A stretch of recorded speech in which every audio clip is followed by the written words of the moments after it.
ஓம் சாந்தி, ஓம் சாந்தி, ஓம் சாந்தி. ஒவ்வொரு நாளும் சரி, நாம் தினமும் பாக்கிய விதாதாவிலிருந்து ஒவ்வொரு மகான் ஆத்மாவும் தான் சொல்லக்கூடிய அந்த அனுபவத்தினை கேட்டுக்கொண்டு வருகின்றோம். எந்த அனுபவம்? பரமாத்மாவுடன் ஏற்பட்ட அனுபவம், பிரம்மா பாபாவுடன் ஏற்பட்ட அனுபவம், மம்மாவுடன் ஏற்பட்ட அனுபவத்தை பற்றி நாம் பார்த்து கொண்டு வருகிறோம் இந்த பாக்கிய விதாத்தா மூலமாக.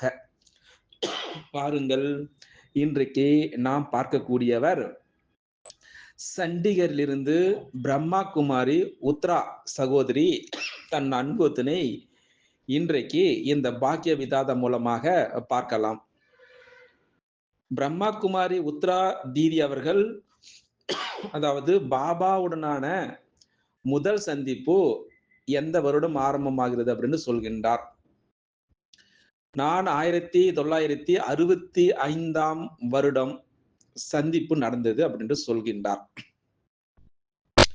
அப்போ முதல் முறையாக அன்பான பாபாவை நான் சந்திக்க சென்றேன் என்றால், அப்போ என்னுடைய மனதில் மிகுந்த மகிழ்ச்சி இருந்தது. அது மட்டுமா, ஒரு துடிப்பு இருந்தது அப்படின்னு சொல்கின்றார் உத்ரா தீதி அவர்கள். பிறகு யாருக்குள் சுயம் கடவுள் வந்து படிப்பிக்கின்றாரோ, யாருக்குள் சுயம் கடவுள் அதிர்ஷ்டத்தை எழுப்புகின்றாரோ, அவர் எப்படிப்பட்ட பர்சனாலிட்டியாக இருப்பார் அப்படியான நான் யோசித்துக் கொள்வது உண்டு. பாருங்க எவ்வளவு அழகாக தன்னுடைய அனுபவத்தினை சொல்ல ஆரம்பிக்கின்றார். குடும்பத்தில் உள்ளவர்களிடம் கொஞ்சம் கருத்து வேறுபாட்டிற்கே பிறகு இந்த அழகான வாய்ப்பு கிடைத்தது அப்படின்னு சொல்கின்றார். லௌகிகத்திலிருந்து அலௌகிக எப்படி பயணிக்க போகிறார் அப்படின்னு பார்க்கலாம். இது போல எனக்கு சீக்கிரம் சந்திக்க வேண்டும் அப்படி என என்னுடைய மனம் விரும்பியது. பிறகு அவரை பார்க்க கண்கள் எல்லையற்ற ஆர்வமாக இருந்தது அப்படி என்று சொல்கின்றார் சண்டிகரிலிருந்து பிரம்மகுமாரி உத்ரா தீதி அவர்கள். எவ்வளவு அழகாக இருக்குது பாருங்கள் அந்த அனுபவம்.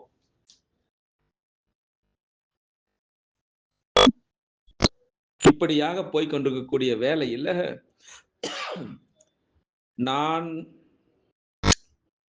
ராஜஸ்தான் இருக்கக்கூடிய பாண்டவ பவனில் இருக்கக்கூடிய அந்த அபுவை அடைந்த பிறகு அந்த பாண்டவ பவனுக்குள் பிரவேசித்த பொழுது அளவற்ற மகிழ்ச்சி ஏற்பட்டது எனக்கு அப்படின்னு சொல்கின்றார்.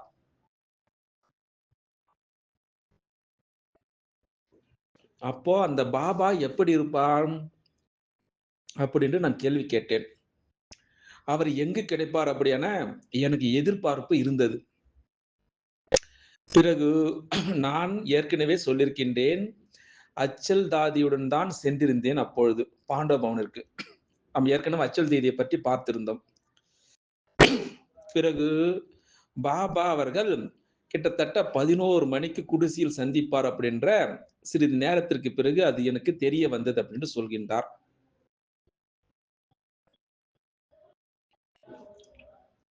பிறகு அந்த சந்திப்பினுடைய எதிர்பார்ப்பில் மிக கடினமாகவே நேரம் கழிந்தது அப்படின்னு சொல்கின்றேன்.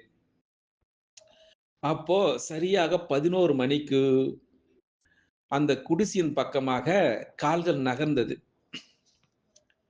பிறகு குடிசைக்கு உள்ளே நுழைந்தவுடன் நான் சாகார பிரம்மா பாபாவை முன்னால் பார்த்தேன் அப்படின்னு அழகான அந்த அனுபவத்தினை இந்த பாக்கிய விதாத மூலமாக நம்மிடம் சொல்லிக் கொண்டு வருகிறார் பிரம்மகுமாரி உத்ரா தீதி அவர்கள்.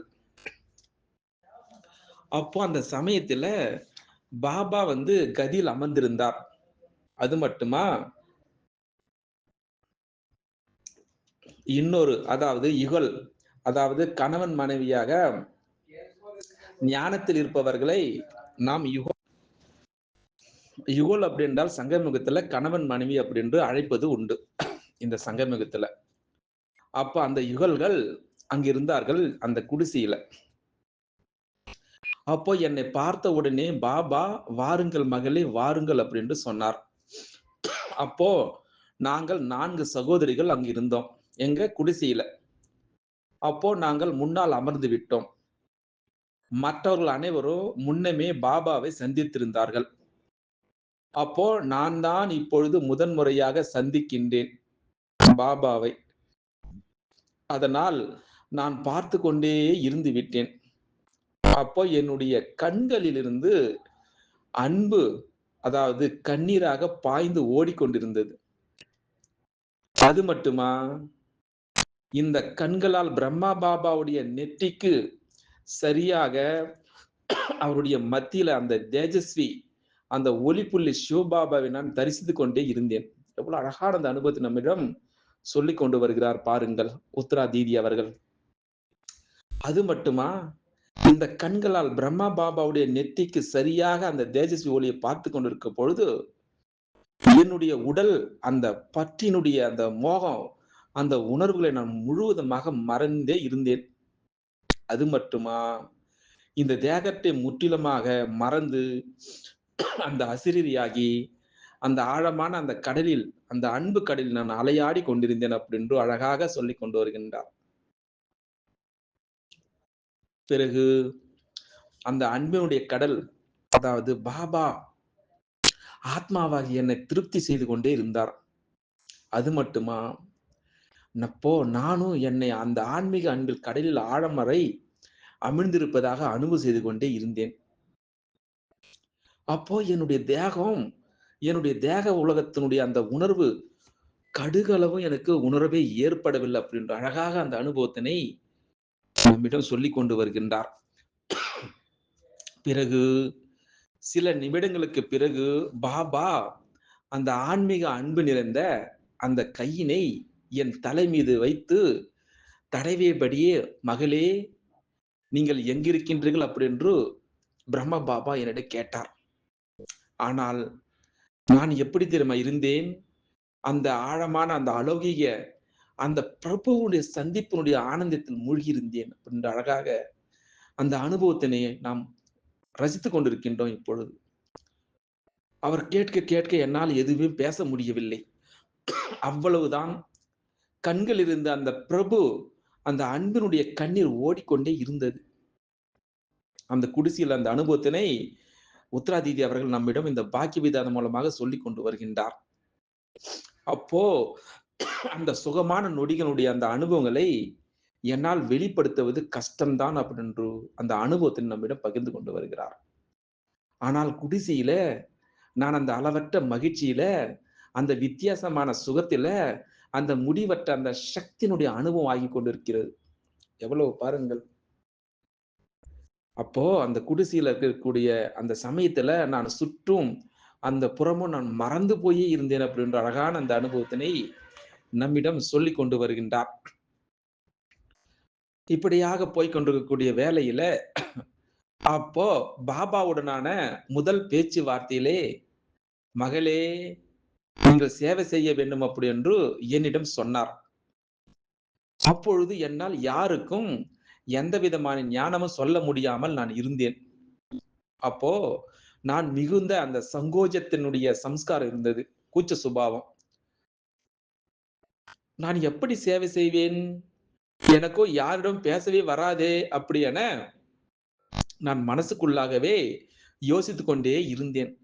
பிறகு முதன் முறையாக நான் மதுபன் வந்தபொழுது அதிக நேரம் அங்கு தங்குவதற்கான எனக்கு வாய்ப்பு கிடைத்தது. பாண்டவ பவன்ல. நான் எப்பொழுதெல்லாம் பாபாவிற்கு முன் வருகின்றனோ, அப்பொழுதெல்லாம் பாபா சொல்வார். என்ன சொல்வார்? மகளே, நீங்கள் சேவை செய்ய வேண்டும். இந்த மகள் மிகுந்த சேவை செய்வார் அப்படின்னு என்னிடம் சொன்னார். அப்போ மகளே, சேவைக்கு அனுப்பட்டுமா அப்படி என்று என்னிடம் கேட்டார். அப்போ நான் மேலோட்டமாகவே ஆங் பாபா, சரி பாபா அப்படின்னு சொல்லி விடுவேன். ஆனால் மனதிற்குள் நான் எப்படி செய்வேன் அப்படி என்று நான் யோசித்துக் கொண்டே இருப்பேன். ஆனால் பாபாவுடைய வரதானங்கள் என்னை சேவைக்கு தகுதியாக மாற்றி விட்டது அப்படின்னு உத்ராதீதி அவர்கள் அழகாக சண்டிகரிலிருந்து இந்த பாக்கிய விதாதம் மூலமாக பிரம்மா பாபாவுடன் சிவபாபாவுடன் ஏற்பட்ட அனுபவத்தினை நம்மிடம் சொல்லிக் கொண்டே வருகின்றார். உங்களுக்கு ஒரு அழகான அனுபவத்தினை சொல்லப் போகின்றேன். அந்த நாட்களில் மும்பையில கண்காட்சி ஏற்பாடு ஆகியிருந்தது. அப்பொழுது தாதி பிரகாஷ்மணி அங்கு செல்ல இருந்தார்கள். அப்ப பாபா சொன்னார், அச்சல் தாதியும் இன்னும் 2 சகோதரிகளையும் அங்கு செல்லுமாறு சொன்னார். அப்போ நானும் அவர்களுடன் செல்லதான் வேண்டியிருந்தது அப்படின்று சொல்லிக் கொண்டு இருக்கின்றார். பிறகு பாபா மீண்டும் சொன்னார், மகளே நீங்கள் சென்று சேவை செய்ய வேண்டும் அப்படின்று என்னிடம் சொன்னார்.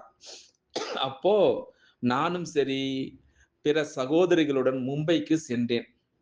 அங்கு அதாவது பிர்லா கிரீடா கேந்திரா சௌபாட்டி, அதாவது எந்த இடம்? பிர்லா கிரீடா கேந்திரா சௌபாட்டி அப்படின்ற இடத்துல கண்காட்சி ஏற்பாடு ஆகியிருந்தது. அங்கு மற்ற சகோதரிகளுடைய கண்காட்சியினை விளக்கும் பொழுது, அப்ப பாபாவுடைய மதுர வார்த்தைகள், மகளே நீங்கள் சேவை செய்ய வேண்டும் அப்படி என்பது என்னுடைய காதில் வந்து தெளிவாக கேட்டது. அப்போ நான் என்ன செய்வேன்? நான் எப்படி ஞானம் சொல்வது அப்படின்று எனக்கு ஒன்றுமே புரியவில்லை. ஆனால் பாபாவுடைய மதுர வார்த்தைகளும் என்னுடைய காதுகளில் ஒலித்துக் கொண்டே இருந்தது. அதனால இந்த கண்காட்சியில நான் கண்டிப்பாக சேவை செய்து ஆக வேண்டும் அப்படின்ற முடிவெடுத்து விட்டேன். அப்போ அச்சல் தாதியிடம் இன்று நானும் சேவை செய்ய வேண்டும் அப்படின்னு சொன்னேன். அப்போ சேலை அணிந்து தயாராகி விட்டேன் சேவைக்கு. அழகான ஒரு அனுபவம் நம்ம சொல்லிக் கொண்டிருக்கின்றார் பாருங்கள். மும்பையில் நடந்த ஒரு விஷயம். பிறகு கண்காட்சி நடக்கும் இடத்திற்கு சென்று 2, 3 முறை கண்காட்சியினை புரிந்து கொண்டேன். பிறகு குழுவை அனுப்பக்கூடிய சகோதரியிடம், இனி எனக்கும் பார்ட்டி அனுப்ப வேண்டும். நானும் புரிய வைப்பேன் அப்படி என்று சொன்னேன். பிறகு அப்படியே அந்த பார்ட்டி தரக்கூடிய சகோதரியாக, அதாவது தாதி ரத்தன் மோகினி இருந்தார். அந்த கூட்டம் கூட்டமா வருவாங்கல்ல, அந்த காட்சியில. அப்ப யார் இருந்தாங்கன்னா, தாதி ரத்தன் மோகினி தான் அந்த சேவை செய்து கொண்டிருந்தார். அதாவது கண்காட்சியை பார்க்க வருபவர்களை பிரித்து அனுப்பக்கூடிய சேவைக்கு அப்படி என்று ஒரு சகோதரி, அவர்தான் தாதி ரத்தன் மோகினி அவர்கள் இருந்தார். அவ்வளவுதான். பிறகு என்னவானது? சேவை ஆரம்பமாகிவிட்டது. அதாவது என்னுடைய மனதில் அளவற்ற குஷி, அளவற்ற ஊக்கம், அளவற்ற உற்சாகத்தினுடைய அந்த கடல் அலைகள் அடித்துக் கொண்டிருந்தது. பிறகு அங்கு ஒரு சோதனை தான் முன்னால் வந்தது. டெஸ்ட் பேப்பர் சொல்லுவாங்க. அதாவது என்னுடைய லௌகிக மாமா அவர்கள் அங்குதான் இருந்தார். அதாவது என்னை பார்க்க வந்தார். அப்போ நான் வெள்ளை சேலை இருப்பதை பார்த்து கோபமாகி விட்டார். என்னை மிகவும் திட்டினார். என்னை மிகவும் அறிவுறுத்தினார். ஆனால் நான் முற்றிலும் எந்த கவலையும் இல்லாமல் இருந்தேன் அங்கே, அந்த கண்காட்சியில.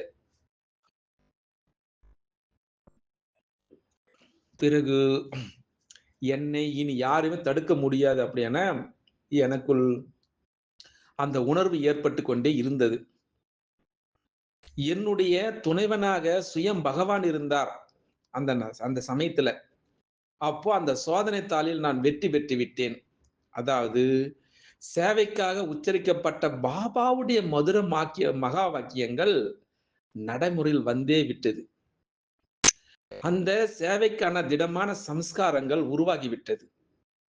அந்த ஈஸ்வரிய சேவையின் மீது அன்பு உருவாகிவிட்டது அப்படின்ற அழகாக அந்த நாட்கள் எப்படி சேவை ஆரம்பித்தது அப்படின்று அழகா உத்ராதீதி சண்டிகையில் இருந்து நம்மிடம் அந்த அனுபவத்தினை சொல்லிக் கொண்டு வருகின்றார். இப்படியாக நான் முதன் முறையாக பாபாவை சந்தித்துவிட்டு திரும்பக்கூடிய நேரமாக வந்துவிட்டது.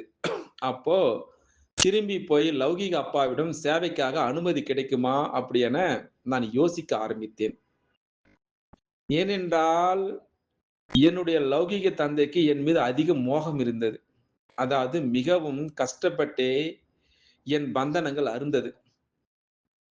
இப்படியாக இந்த எண்ணங்களோடு பாபாவிடம் குடிசைக்கு சென்றேன். தாண்டவபவன். அந்த சமயத்துல பாபா தனியாகத்தான் இருந்தார். அதாவது கடிதங்கள் எழுதிக் கொண்டே இருந்தார். அப்போ நானும் சென்று அந்த இடத்தில கப் சிப் அப்படி என்று அமர்ந்து கொண்டேன். கொஞ்ச நேரத்தில் பாபாவுடைய கண்கள் எழுந்தது. என்னை பார்த்து வாருங்கள் மகளே அப்படின்று என்னை கூப்பிட்டார். அதற்கு நான் சொன்னேன், பாபா இப்பொழுது எனக்கு சேவைக்காக அனுமதி கிடைத்து விடுமா அப்படி என கேட்டேன் பிரம்மா பாபாவிடம். அப்போ லௌகீக தந்தைக்கு மிகுந்த மோகம் இருக்கிறது அப்படின்னு சொன்னேன். அதற்கு பாபா சொன்னார், மகளே நீ இப்பொழுது உங்களை யாருமே தடுக்க முடியாது. அதனால் இப்பொழுது நீங்கள் முற்றிலுமாக ஃப்ரீயாகி விட்டீர்கள். சுதந்திரமாகி விட்டீர்கள். அதனால் எவ்வளவு முடியுமோ சேவை செய்யுங்கள் அப்படி என்று சொன்னார். பிறகு சேவைக்கான வரதானங்கள் என்னை பந்தனமற்றவளாக ஆக்கிவிட்டது.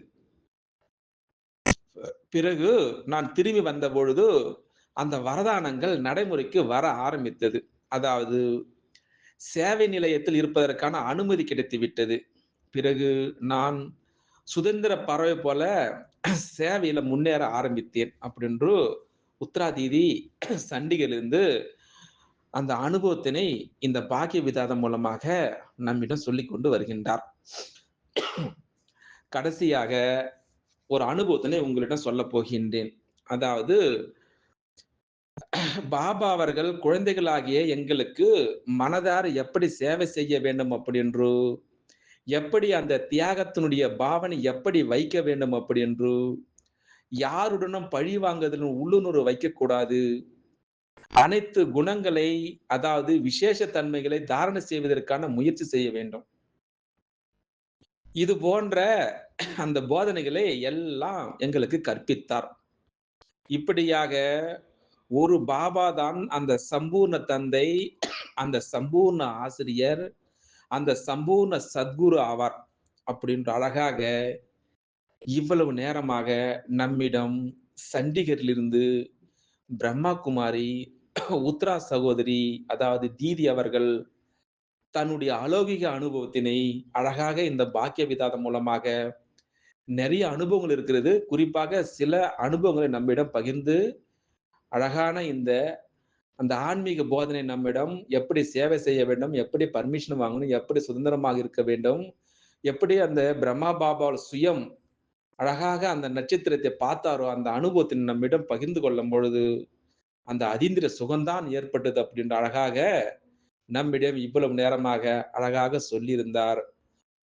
பார்க்கலாம் நாளைக்கு இதே பிரம்மகுமாரி உத்ரா தீதி அவர்கள் மம்மாவுடன் ஏற்பட்ட அனுபவத்தினை இந்த பாக்கிய விதாதம் மூலமாக நாம் பார்க்கலாம். அச்சா, ஓம் சாந்தி, ஓம் சாந்தி, ஓம் சாந்தி, ஓம் சாந்தி, ஓம் சாந்தி, ஓம் சாந்தி. ஒவ்வொரு நாளும் சரி, நாம் தினமும் பாக்கிய விதாதாவிலிருந்து ஒவ்வொரு மகான் ஆத்மாவும் தான் சொல்லக்கூடிய அந்த அனுபவத்தினை கேட்டுக்கொண்டு வருகின்றோம். எந்த அனுபவம்? பரமாத்மாவுடன் ஏற்பட்ட அனுபவம், பிரம்மா பாபாவுடன் ஏற்பட்ட அனுபவம், மம்மாவுடன் ஏற்பட்ட அனுபவத்தை பற்றி நாம் பார்த்துக் கொண்டு வருகிறோம். இந்த பாக்கிய விதாத்தா மூலமாக. பாருங்கள், இன்றைக்கு நாம் பார்க்கக்கூடியவர் சண்டிகரிலிருந்து பிரம்மா குமாரி உத்ரா சகோதரி தன் அனுபவத்தினை இன்றைக்கு இந்த பாக்கிய விதாதம் மூலமாக பார்க்கலாம். பிரம்மா குமாரி உத்ரா தீதி அவர்கள் அதாவது பாபாவுடனான முதல் சந்திப்பு எந்த வருடம் ஆரம்பமாகிறது அப்படின்னு சொல்கின்றார். நான் 1965 வருடம் சந்திப்பு நடந்தது அப்படின்னு சொல்கின்றார். அப்போ முதல் முறையாக அன்பான பாபாவை நான் சந்திக்க சென்றேன் என்றால், அப்போ என்னுடைய மனதில் மிகுந்த மகிழ்ச்சி இருந்தது. அது மட்டுமா, ஒரு துடிப்பு இருந்தது அப்படின்னு சொல்கின்றார் உத்ரா தீதி அவர்கள். பிறகு யாருக்குள் சுயம் கடவுள் வந்து படிப்பிக்கின்றாரோ, யாருக்குள் சுயம் கடவுள் அதிர்ஷ்டத்தை எழுப்புகின்றாரோ, அவர் எப்படிப்பட்ட பர்சனாலிட்டியாக இருப்பார் அப்படி என நான் யோசித்துக் கொள்வது உண்டு. பாருங்க எவ்வளவு அழகாக தன்னுடைய அனுபவத்தினை சொல்ல ஆரம்பிக்கின்றார். குடும்பத்தில் உள்ளவர்களிடம் கொஞ்சம் கருத்து வேறுபாட்டிற்கே பிறகு இந்த அழகான வாய்ப்பு கிடைத்தது அப்படின்னு சொல்கின்றார். லௌகிகத்திலிருந்து அலௌகிக எப்படி பயணிக்கப் போகிறார் அப்படின்னு பார்க்கலாம். இது போல எனக்கு சீக்கிரம் சந்திக்க வேண்டும் அப்படி என என்னுடைய மனம் விரும்பியது. பிறகு அவரை பார்க்க கண்கள் எல்லையற்ற ஆர்வமாக இருந்தது அப்படி என்று சொல்கின்றார் சண்டிகரிலிருந்து பிரம்மகுமாரி உத்ரா தீதி அவர்கள். எவ்வளவு அழகாக இருக்குது பாருங்கள் அந்த அனுபவம்.